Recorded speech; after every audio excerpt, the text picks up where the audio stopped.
सूर्यवंश में मातधाता नामक चक्रवर्ती राजा हुए।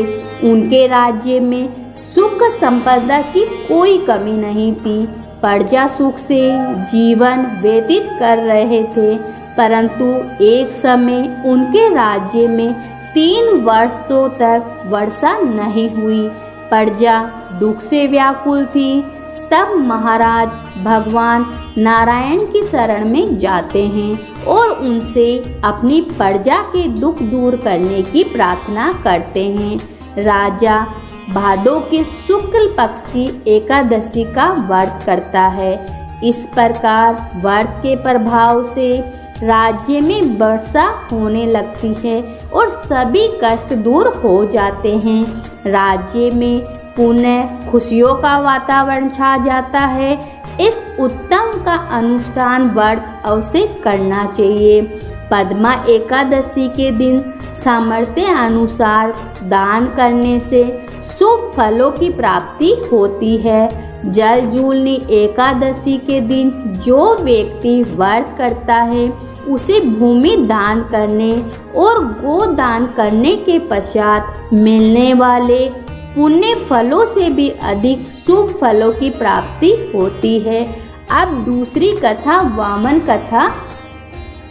सत्य युग में प्रहलाद के पौत्र दैत्यराज बलि ने स्वर्ग लोक पर अधिकार कर लिया था।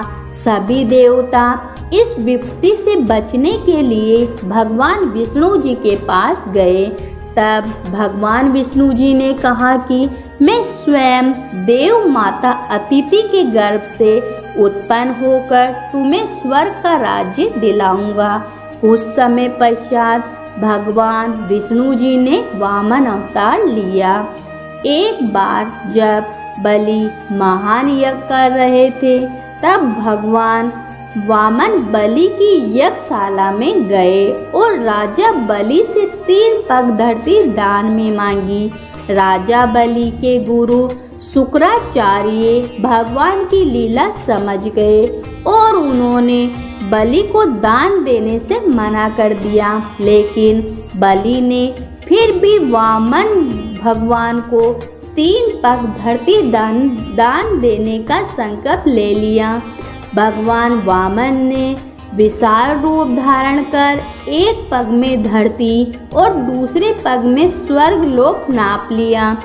जब तीसरा पग रखने के लिए कोई स्थान नहीं बचा, तो बलि ने भगवान वामन को अपने सिर पर पग रखने को कहा।